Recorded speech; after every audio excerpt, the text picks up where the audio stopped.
Well, it is 11:30 and I'm going to go ahead and get us started. Sandra, I made you a co-host Okay. in all of this. And welcome to the November lunch bunch. And I have to do the script. So here we go. While we welcome all public school employees, this event is only for GAE members and staff. Therefore, if you are not a GAE member or staff, please sign in by putting your name, personal email address, cell phone number, and school system in the chat to me.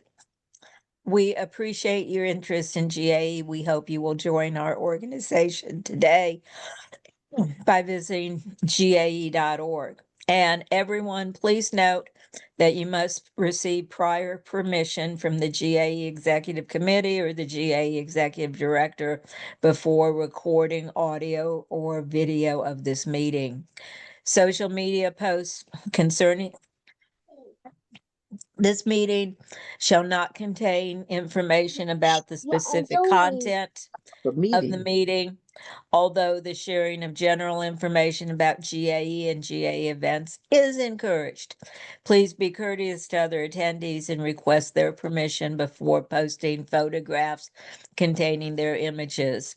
If you have any questions about social media posting of GAE events, please contact the GAE Executive Committee or the GAE Executive Director. Again, so glad everybody is here today.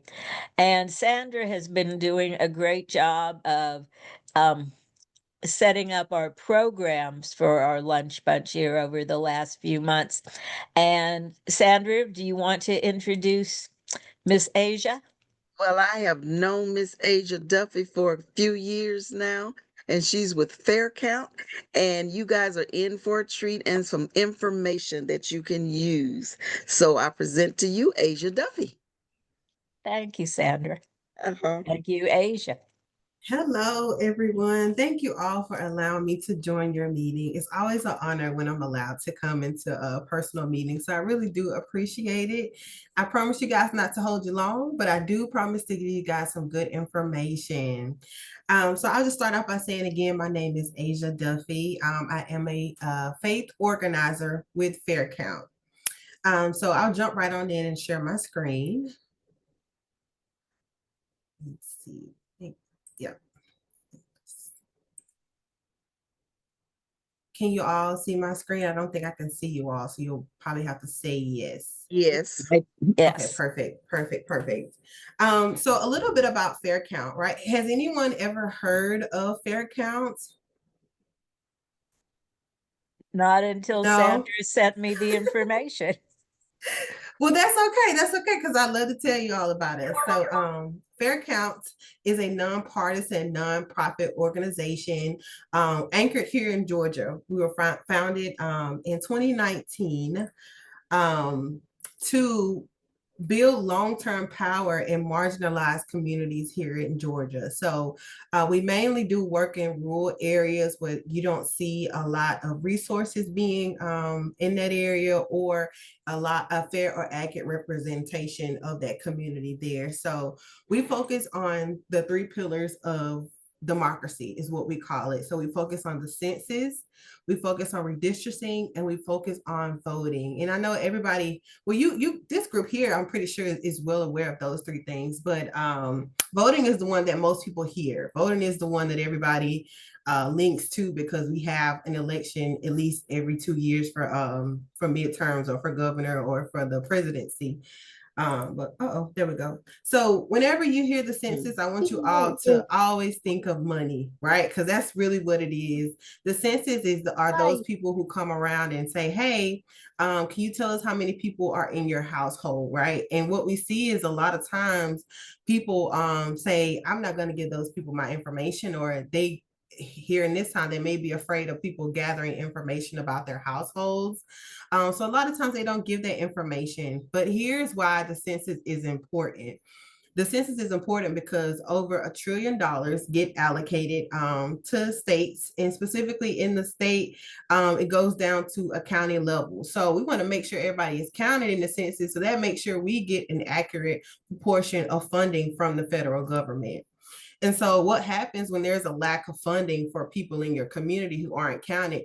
You'll see a smaller amount of money being designated for a larger group of people. So, if we only have money for 20,000 people that completed a census, but in actuality, we have 40,000 people, we now only have funds for the 20,000 people that were counted.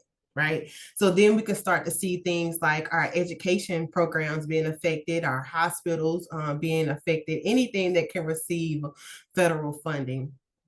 And the census also powers the other two pillars, which is redistricting. So that's the process of, again, going back to how many people are in your or in your area. That determines how the lines are drawn to say, hey, you're in this district, you belong to this house, or this congressional district, you belong to this area, basically. And then going on to voting. And this is where people most likely participate in civic engagement. So I think this group is also small enough. If you guys have any questions or I'm talking too fast, just let me know. Okay, jump right on in there. So going back to the census, the three pillars of our community, the census. The census is in everything that we do politically. It shows up in every way, right?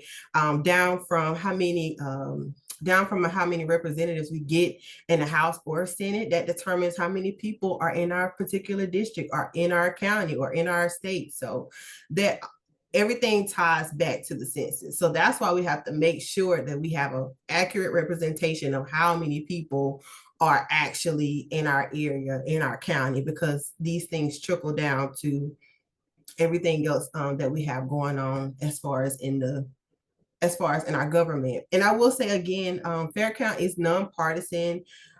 We don't advocate for any particular group. Our main focus has always been the voter, making sure that you have accurate information, and making sure you also understand the power of your voice and the power of your vote being heard, you know? So again, the census come around every 10 years, right? And a lot of people forget because, hey, I may have moved somewhere else, or I can't remember 10 years ago. But the census, again, is important because when they come around, like our next census in 2030. So if they come around again and we don't have an accurate count, then that means for the next 10 years, we get underfunding, and that doesn't change until the next census comes around. So for 10 years, we'll have to deal with a lack of funding if we have a inaccurate count.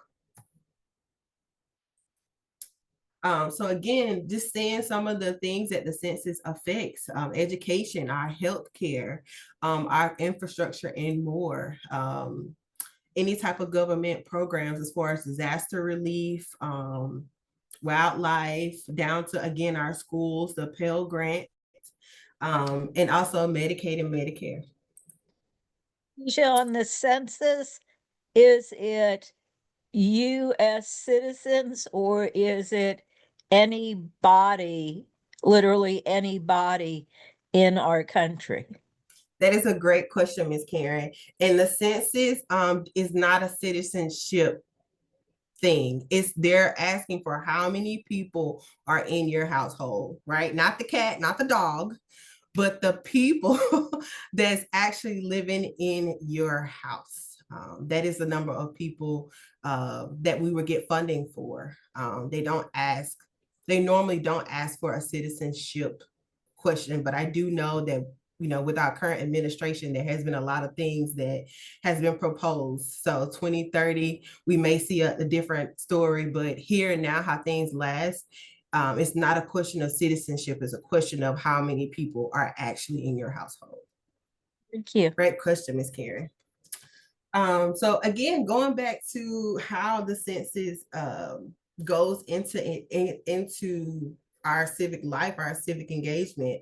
The census powers fair maps. It powers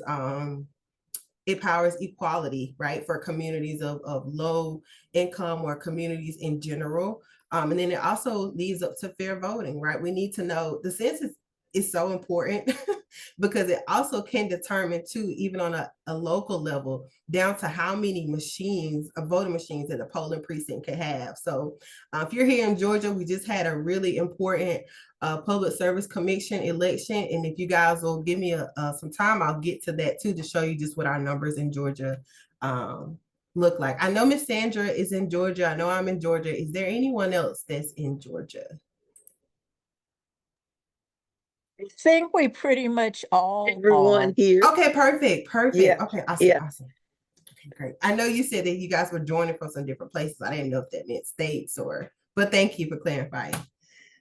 All right, moving on along. We talked about that. So I'm gonna go ahead and come off of this. Does anyone have any questions so far about what I've just shared? Are we all good? All right, so let's get into some fun stuff. So Well, for oh, go good. ahead. That's what you're going to talk about, redistricting, because you were saying fair maps. And I was Mm-hmm. thinking, okay, well, let's talk about that. So this is perfect. Okay. Yeah. So did you have a specific question, Miss Karen, about redistricting? I understand the concept and the Mm-hmm. apportionment, but then I also understand the redistricting and the gerrymandering that goes on Mm-hmm. by both sides or all Mm-hmm. sides, whoever's in power. So, Mm-hmm. That's correct. So to lean a little bit more into redistricting, I'll share this really fast. Slideshow. And then so I'll just click through these. Redistricting is the process of drawing boundaries for electoral and political districts in the US. And it's usually done every 10 years after the census. There we go again. The census showing up in every part of the government that we see. It's also the process of setting up district lines after reapportionment. So it also redraws the legislative districts and they determine who represents us, right? How many again, how many people show up in the Senate or in the House to represent us, basically our House of Representatives. So also too, I want to just take a moment to show how sometimes redistricting isn't fair. I don't know if you guys have ever heard of what we call cracking and packing and gerrymandering also. So they're not the same thing, but cracking and packing is basically what we call the powers that be basically packing people, redrawing the lines, the district lines to pack a certain demographic or a certain group of people into one area so that they can dilute their voting power, right? So if I'm a corrupt official, or not even corrupt, but if I am going to try to persuade things in my interest, if I'm an elected official, I may know that these particular people maybe here will likely help me continue to stay in office or help continue to vote in my favor. So I'm going to make sure that they're over here, or these people who are not going to vote in my favor, instead of having them spread out, I'm going to make sure that they're right here in this area. So that's basically the overall gist of packing and cracking. Any questions there? No? Okay, good. All righty. So again, this is the type of redistricting you see. It's congressional, legislative. This is what your redistricting line, when people draw lines for redistricting, excuse me, this is what it looks like. It's all broken down. You can see the county lines. You can see the colors. The colors kind of tell you sometimes what a particular what they may be drawing the lines for, like a vote, maybe to put a voting precinct there, maybe for the county commission districts. So if you look online or just anywhere in general, actually, you can be able to see like a map of Georgia of whatever district you would like to see. All right, gerrymandering, we just went over that also. It's the manipulation of the boundaries as to favor one party or one class. And unfortunately, you all, it's fun fact, I guess, but gerrymandering is not technically illegal. So what happens is I know how I live in my community. I feel like I know how my community should be displayed or how we should be represented. representative? Well, the powers that be draw these districts, so they don't actually know what your community looks like. They don't actually know particularly how your community is effective when they draw these lines, right? So what happens is it goes to a judge for approval, right? But again, those judges also don't know what happens in our community. That's why it's so important that we are able to map out our own community, that we are able to say, hey, well, we want to be able to show you guys what we feel like our community should be represented as.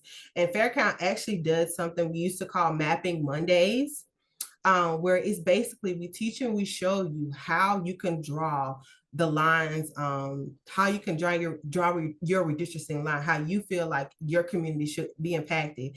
And actually, when we used to have those about 2 years ago, we gave those to our state representatives. We said, hey, these are what the people here in my community say that our lines should look like, how our county should be drawn, or excuse me, county, how our districts should be drawn. And sometimes they are taken into consideration. So again, I always say your community has the power. They always have. And when we come together on a particular issue, we can effect change. Back to gerrymandering, packing and cracking. We went over a bit of that also. And then I could get it to Miss Sandra also, but we also have what we call voter education literature. And that's where we have a pamphlet of each elected officials, because we know that it's kind of been a challenge to get our youth involved. So we try to display information that's easy to consume, right? That's not as hard to digest. So we have information available like that. We have literature available so you can quickly have a website so you can go and check your voter registration status, and also just be able to see where your polling precincts are. So that's the end of the PowerPoint presentation, but I wanted to get into a few things that we seen last night from our Public Service Commission election. So let me share this.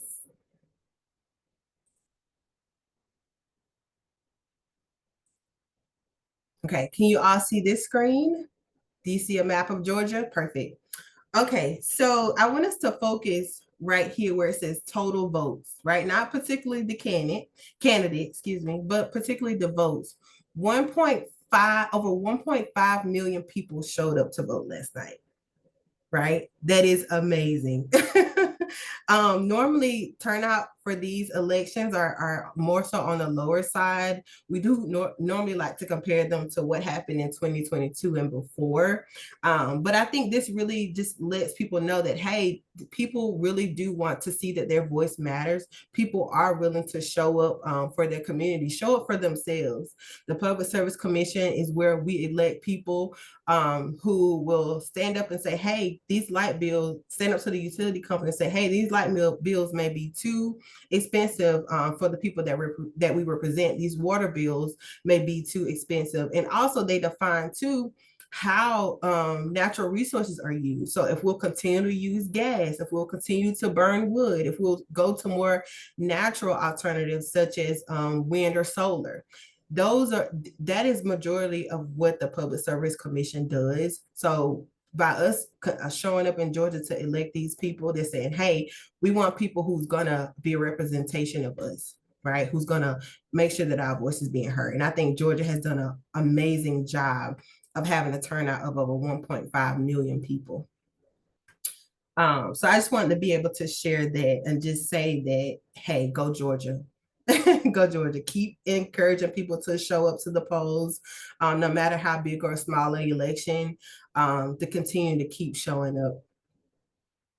And I'm based here in Columbus, Georgia. So I'll talk a little bit about what we call our vote share. Can you all see this page also? Map of Georgia. Okay. So what we call our vote share gap is the number of registered voters, right? And the number of voters in a specific category. right? So we'll be able to, we determine let's see, a minority vote, let's say an Asian vote share gap by seeing the overall total of people that's registered in all, and then the number of people that were able to vote as an Asian American. That's what gives you the vote share gap. So also too, you can see here in Georgia, I don't know if you guys will be able to recognize maybe your county because it's a little small. I could try to zoom in. Yeah, it's not working. But right here, you see the darker purple, right? These are your rural counties, right? This is why we have Fair Count is based and stationed in rural Georgia's in America. This is why they're our target, because if you can look and see, they have a bigger vote share gap. And a bigger vote share gap normally means a lower representation of that community, of that area, whether that be resources, whether that be voting in this instance. And most likely, when you see a higher vote share gap, that also normally means that they didn't have an accurate representation of themselves in the census, right? So all coming back again to the census. So I want to be able to show this to you, wherever you guys are, whatever county you're in. I'd love to be able to maybe have a conversation off to the side to get specific information about your county, if you like to do that. But for Muskogee County, we specifically had a vote share gap of 2.1% for African Americans, and it is the 99th largest vote share gap in all of the 159 counties in Georgia. And this information is based off the 2022 midterms. So it just says that, hey, we're doing okay here in Muskogee County, but we still have our work cut out for us. So if you guys have taken nothing notes from this, I just would ask you just to continue to encourage people to get out to use their voices, to make sure their voices are heard, no matter how big or small the election. If you ever need any type of voting or engagement material, please reach out to me, Ms. Hawthorne, and we can get you guys what you need. And also, if you see Fair Count on any of the social media channels or just out in the public, just stop by and say hi or encourage others to get involved. Thank you all. I'll open So, it up for questions. Yes, ma'am. so I can't keep my mouth shut. So I think the next part of your handout, on that, a vote share gap is the number of people in a demographic who have who have registered to vote and then didn't vote, or who are eligible to vote and didn't vote. So the vote share gap is explained by the percentage or number of registered voters and the Okay, percentage of voters in a specific category. gotcha. Okay. It can And be a is little tricky sometimes. And is Fair Count then a national organization? And you might have said this, but with my gray hair, it's like I have to just ask anyway. So, Yeah. So Fair Count was originally established, like I said, in 2019 here in Georgia, but we have expanded. We're now into Mississippi. We have two Mississippi organizers who are on the ground and doing some amazing work in Mississippi. We have done some work in the past in South Carolina. We aren't there now, but we have in the past. Who knows, that could change, just depending on the political landscape. And then I do know that we did some work, maybe about last year or the beginning of this year, centered around Virginia. So I think that right now our base is in. What you doing? I think right now our base is in Georgia, but I think, like I said, as things progress, we will eventually become national. and I mean, anybody can jump in, but I'm just going. So, who's your funding source, or who who decided that this should be something that starts in Georgia? Yeah, so Fair Count was born from Stacey Abrams. It was born in 2019 after her gubernatorial race in 2018.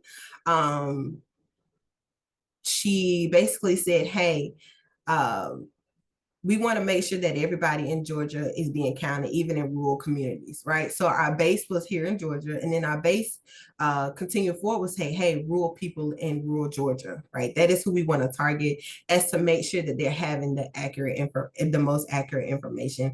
Again, she is our founder, but we stay nonpartisan. Our main goal and our main focus has always been the voter.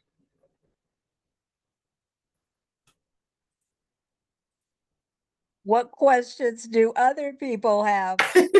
Uh, this is Linda. Hey, Linda. Linda. Hey, um, first of all, I want to thank you as a senior citizen to a young person. Um, I'm developing an attitude of a committee of one, Mm. where each one teach one, each one inspires one, and I think people. Well, I think that age group that we're concerned about, which is, I guess, I'll say 25 to whatever, is that they're disenchanted now with what we taught them in school. That because the world wants them to believe it was all a lie, but it's not a lie. It's the way it's supposed to be. But the truth is, the young people were the ones that were always the engine to support those older ones who were afraid of losing their jobs or couldn't protest. I'm from Mobile, Alabama. But just let me say that credibility matters so much, but the way you guys have galvanized the community to just keep talking and talking your language has been supportive. And in our churches, we're spreading the word, just go vote. I I have mixed feelings about people saying that we aren't going out there anymore. We've done our job. And after we did our job, we still got the lower end of the stick. And that day will come when we do go out, just like it was yesterday, and the early voting. So keep up the good work. Please keep up the good work and inspire more young people like yourself. Thank you. Thank you. I really appreciate that. And I do. I will say too, in this group that I'm talking with too, young adults, we hear you. You know, we hear what you guys say, and also too, I tell people, um, when you speak down negatively to young adults, that doesn't encourage them to do whatever it is you may want to do. So you can say, "Oh, well, the young generation just don't care. They don't go vote." We still hear that, right? And so it could be sometimes uninspiring to hear our elders tell us that or to say that. So I just would just caution, not just to people here, but you know, to everyone that hey, we still hear you all, and we take the advice. It sometimes it may show up in different areas, but I always tell people at some point you have to get civically engaged. And I think now we're starting to see a point where people's actual lives, their day-to-day, excuse me, are being affected. So you see more of an interest. And that's where it starts, right? We want to pique interest because then the goal is for you to continue to educate yourself. Yeah. So thank you all. Other questions?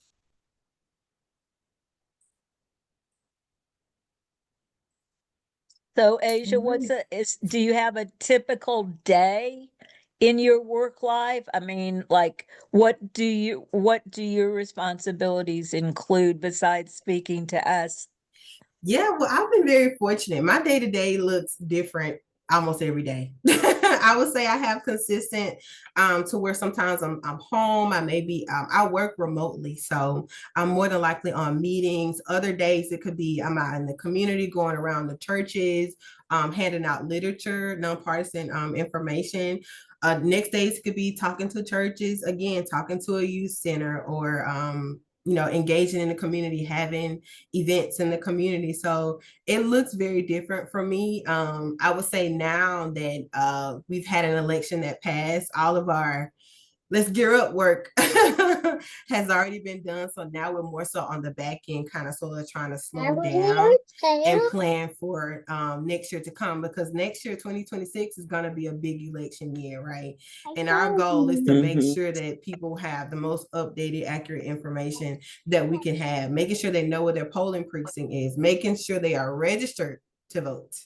Is the first thing. So getting that done, and then encouraging them to get out to the polls, and then also just sharing that, hey, why does this matter? Because people always say, oh, voting matters, but why? Why does it? And I think that's really what the youth want to hear is, why should I care about this? How does it impact me? I have a question, Yes, and that ma'am. is working for the poll. Sandra, I know you are deeply involved in that. So, how do we become a poll watcher? And because I really want to support that, and be a part. I haven't yet in my life, but I really do. So how do we get involved in working at the polls? I would love that. Give me 1 second, y'all. My battery is dying. I just need to plug in my computer and I can ask. And Linda, you could go to your registrar's office or your Democratic or Republican office, and they have meetings where they have training to be a poll watcher. They just So completed some trainings here in Columbus to be a poll watchers. So also too, I'm glad you brought that up because that's what I had the opportunity to do on yesterday. Because we are nonpartisan, we're not poll watchers, but we are poll monitors, right? So, and the difference between that is we don't interact with the people at the precinct. We just basically monitor to see if there's a police presence, to see if there's any campaigns going on that's within a certain amount of feet to the voting precinct. Just basically just to watch and observe. And so there are specifically the People's Agenda. That's the organization that we volunteer with. They're always looking for people to come and assist. Again, it's a difference between poll watching and poll monitoring, right? Poll monitoring, we're hands-off approach. We just observe, we just watch and we report. So if that's something you'd be interested in, I would suggest checking out the People's Agenda. And then I think, Linda, if you want to do the 5 a.m. to 9 p.m. poll working kind of thing and get paid the whatever it is per hour. For me, it's on the county government website if they're looking for poll workers. And those are the long days. And why we do that to people, that's a whole nother diatribe I could go into, but nobody wants to work 14, 18-hour days. We did that enough in our profession. So yes, thank you all also for the work that you guys have done. Teachers are the backbone of generations.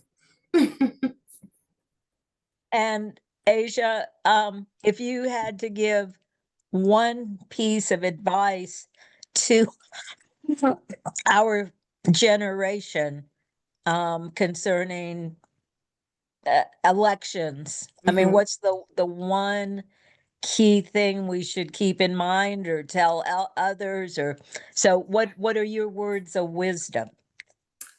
I guess my final call to action is kind of what I was hinting to earlier. It's just whenever you guys are out talking to people, or you may be talking about voting to someone, of course, people are not interested, and that's okay, right? I think everybody's at their different stage in life. But the words that you say to young adults or anybody in general matters, right? So the goal is also to encourage and educate, never to deter. So those would be my words. Thank you. I always tell people if I'm speaking to them and they're not registered to vote, not to make eye contact with me, and I just look away because it's like, oh, I can't imagine. But okay, I've monopolized. Other questions, comments people have? Patrick? And you're muted, Let me Joe. unmute. Yes. I am a poll inspector in Alabama because I don't live in Georgia. But the thing is, the cool thing about being the poll inspector, I run the show. I know it's going to be fair. I know how, if something's not going right, I can go into a back room, pull out my phone, and call somebody to make sure it's being done fair. So I do that. But I also want to comment about something that Tony Smith and I are going to be doing is going to a workshop and talking about organizing. And one thing you were talking about when I talk about like Mississippi, they're talking about like how things work during the in one of the trainings they're talking about like how everything is decentralized, that everybody gets a group and then they empower that group. So you don't have to have one big main message, but showing how it all affects you and gets everybody else involved. And I think about when we had the Opportunity School District, that's what we did, didn't we, Sam? We were all decentralized all over the state, but we all found a message to get the involvement of everybody saying that this is why it's not good for you. And so they had this story that was unique to their group, and they all came together as one big coalition. And I think that is something that we have to do if we want our power. And I just Yeah. wanted your comment on that. I love that, Mr. Patrick. And thank you for doing that.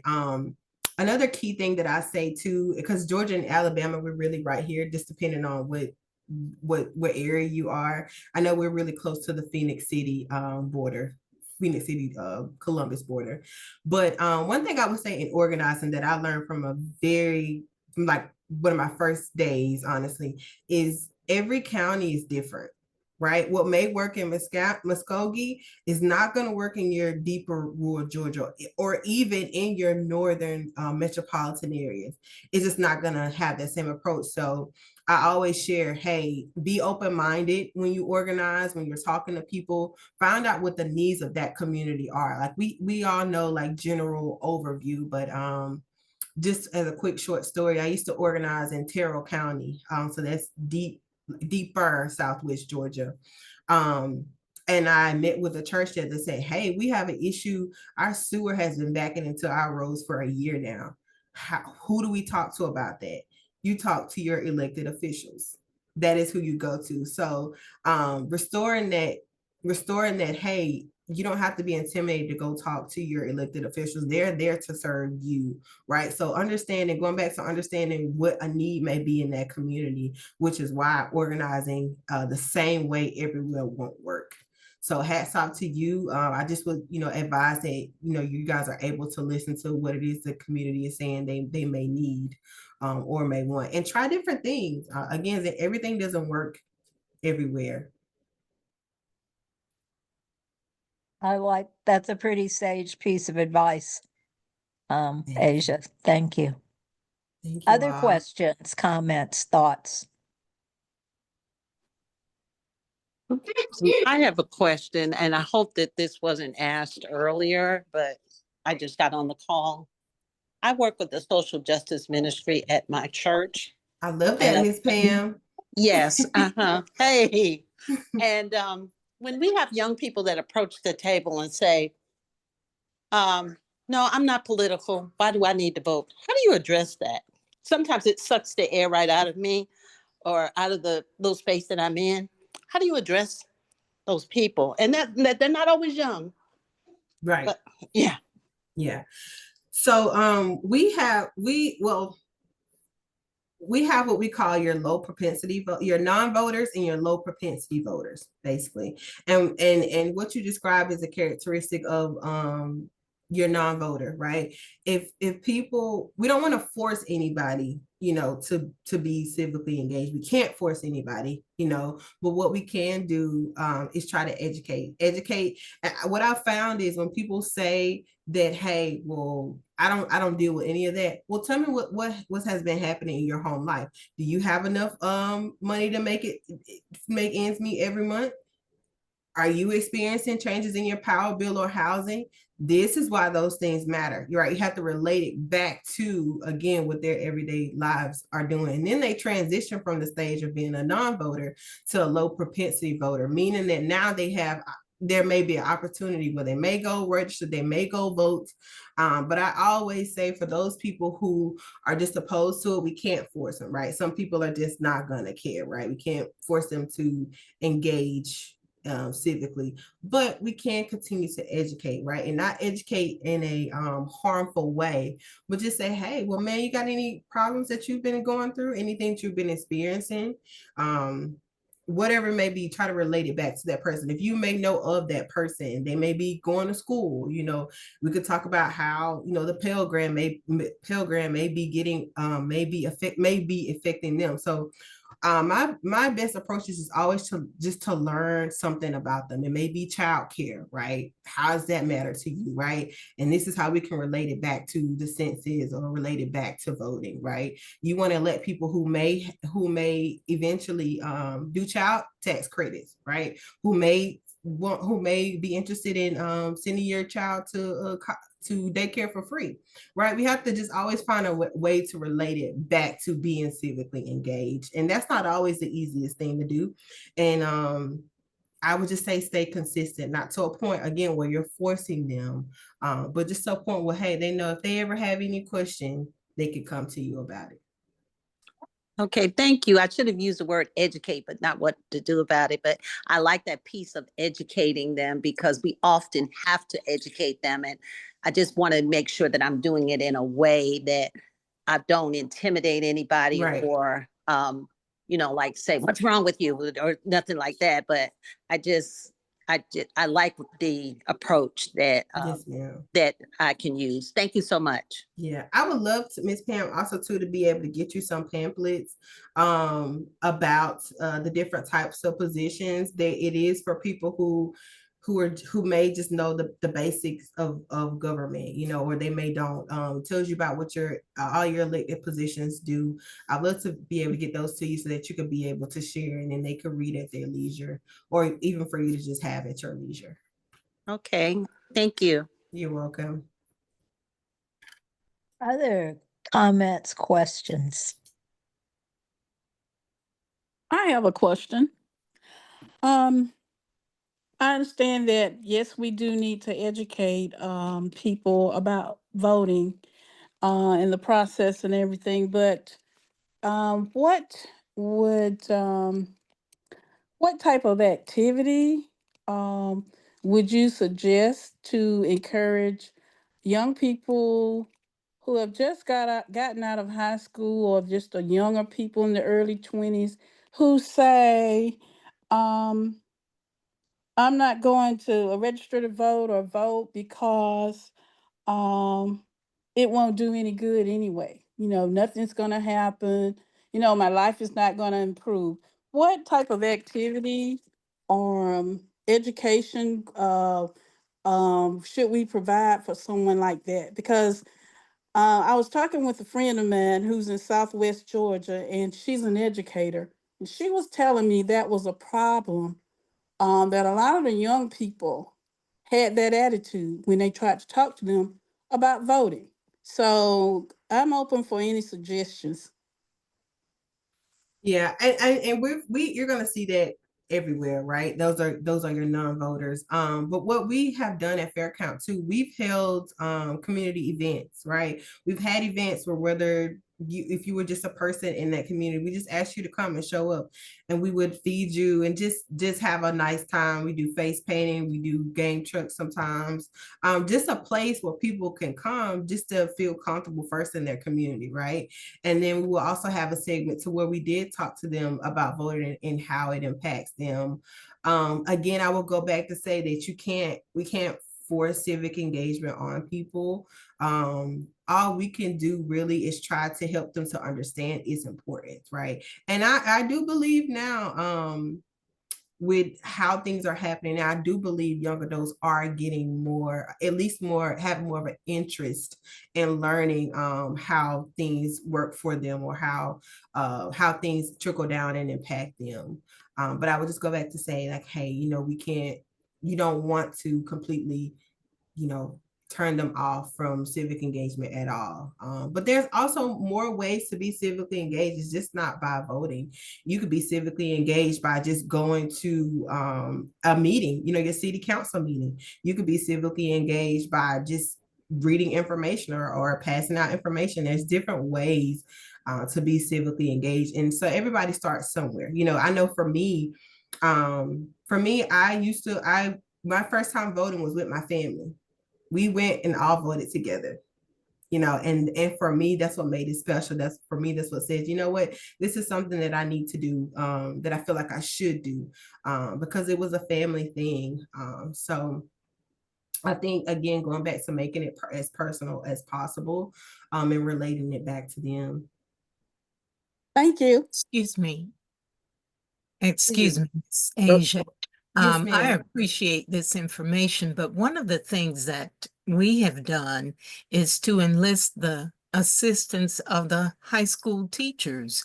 We have a couple of the social studies teachers are sorors, so it was easy to get them to assist us. But I do believe that voting and civic mindedness is all a part of the social studies curriculum. So if you could, as a citizen or grandparent or parent, just kind of put a bug in the ear of the high school teachers and let them explain, because I'm certain that when the students say, well, that's not for me, I'm not interested, that means that they don't even know what voting is all about or what it entails or what the possible outcomes may be.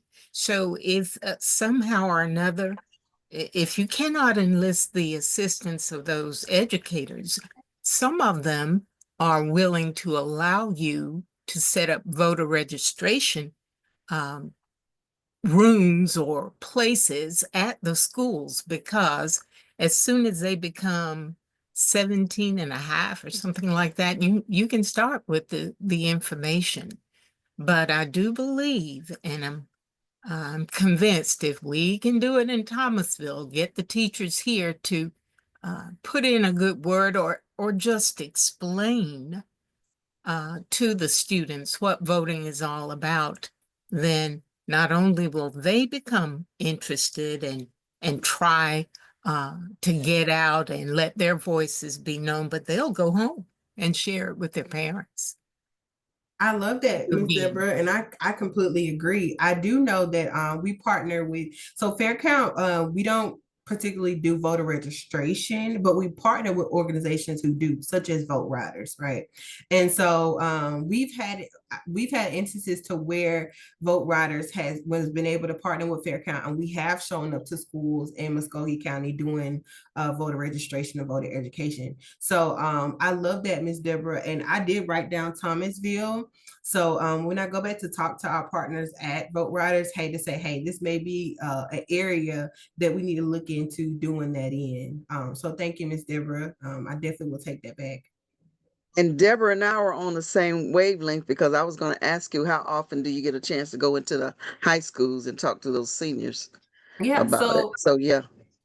yes, ma'am, we do. It's more so to about everybody has bosses, everybody has channels. So it's more so about when the opportunity presents itself. But we're all, as an organization, we're always open to do it, always. Just more so about, again, the more so the when, not necessarily the how. Any other questions? Asia, thank you so much. I mean, what timely information, what good information, just on the heels of an exciting day. And thank you for everything that you do to make days like yesterday turn out good for all of us. So Hard work. Thank you Thank you too, all. Asia, for always being there. Of course. Thank you, Miss Mhm. Sandra. Thank you Mhm. all again for having me. At any point, if you guys ever need anything, any voter information, please let Miss Sandra know or reach out to myself. We'll get you guys what you need. We also we'll mail you what you need also. Just whatever we can do as an organization to make sure we're getting that information out. So please consider me as a partner, as a resource, you all. Like I said, we do right, our main thing is voting, but we have other things too. If people need IDs, we do ID we do ID clinics too, where they don't have to pay for their IDs. We partner with Vote Riders also to provide birth certificates for free, no charge. So we do other things too. So whatever you guys deem a need may be, I love to just be able to connect and see how we can assist. You want to Thank you put your all. information in the chat, Asia, Yes, for I will everyone? do Thank you that. so much. And while she's doing that, I'm going to share a screen and hopefully you all have read the last In the Loop newsletter from top to bottom, but I'm just going to go through very quickly and highlight that Dr. Evans with excuse me, TRS is no longer our executive director. and Jason Branch is. And we voted yesterday, and we know this is Red for Ed Wednesday, and we just had this month's lunch bunch. Next month, we'll have a speaker from Georgia Power. So watch for that information and join us on the first Wednesday in December and talk about timely here with the PSC elections yesterday. This afternoon, yes, it is this afternoon. TRS is doing a Social Security update. If you're interested, and if you have an idea for a lunch bunch speaker, please go through and contact me, contact Sandra. Tomorrow, the organization of ODE-Retired is having their Thanksgiving lunch. So if you're in the metro area and you're not part of ODE-Retired, I think you would still be welcomed. So please just put that on your radar. Cyril Hampton is running our ODE-Retired chapter. If you want to change your state health benefit plan, November 7th is the date to do that by. This year you will be opted into what you are currently with, unless you make a change. So you don't have to visit to keep what you currently have. We're doing a PD in your PJs this Saturday morning, Teaks Tips for Administrators. So if you are one or you know one, please go through and share that information. The GAE Board of Directors is meeting next weekend. You're more than welcome to go through and attend the Friday night or Saturday meeting. And if you're interested in going through and being on the GAE board, you can submit your name to be one of our 3 at-large directors. And American Education Week is happening. District meetings are happening. And even though GAE-Retired has its own informational meeting, you are more than welcome to go through and to attend any of the district meetings. And don't let anybody else tell you differently. We have a great TRS board report linked, and we will be monitoring the next TRS board meeting in a couple Wednesdays from now. And we had to, if you've signed up before for our GAE-Retired informational meeting, we had to move it back to November 21st. And you should have gotten an email from me on that if you had already registered, but we hope you will join in for that. Pre-retirement seminar coming up, open to GAE members and potential members, 5 years of retirement. So if you know people who are still in the classroom or in their education profession in whatever capacity, please ask them or invite them to attend Zoom free pre-retirement seminar, 3 hours full of great information, and a chance to go through, if you're enrolling members, to win cash prizes by the end of the month, and just some other things we're doing. If anybody who wants to know, who's a GAE member, who wants to know about the GAE-Retired organization, we're doing that in January. And then we get to start our legislative general assembly season, second Monday of the month. And so we're doing the lobby and learn, again, open to all GAE members. We'll have our virtual day at the Capitol. And it seems like end of January. Well, we all know that's going to be here before we know it. And then Tony's doing a brand new presentation, like, now that I'm retired, what do I do?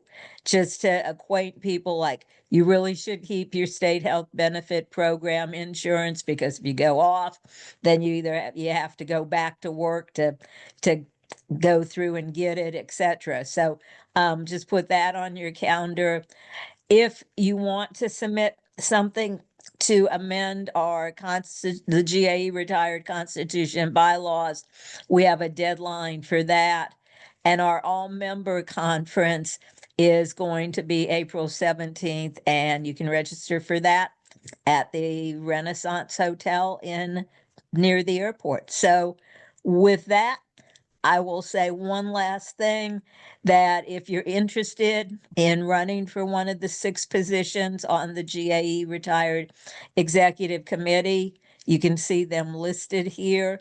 And Sandra is in charge of the nominating committee, so please let her know if you have any interest.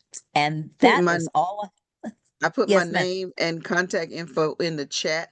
So please email me or give me a text and let me know, or even call me if you're interested in running for any of the positions with GAE Retired. Thank you so much. And with that, I'm going to go through and close us out. And thank you, Laura, for going through and putting that information in the chat. Thank you, everybody, for being here today. And thank you for what you have done and will do for public education. I Thank you, appreciate y'all. Asia Duffy, for coming and joining us and giving Thank us you that wealth of all. Thank you, information. Asia. Y'all have a Very great nice. day. Bye-bye. Y'all take care. Bye-bye. Bye.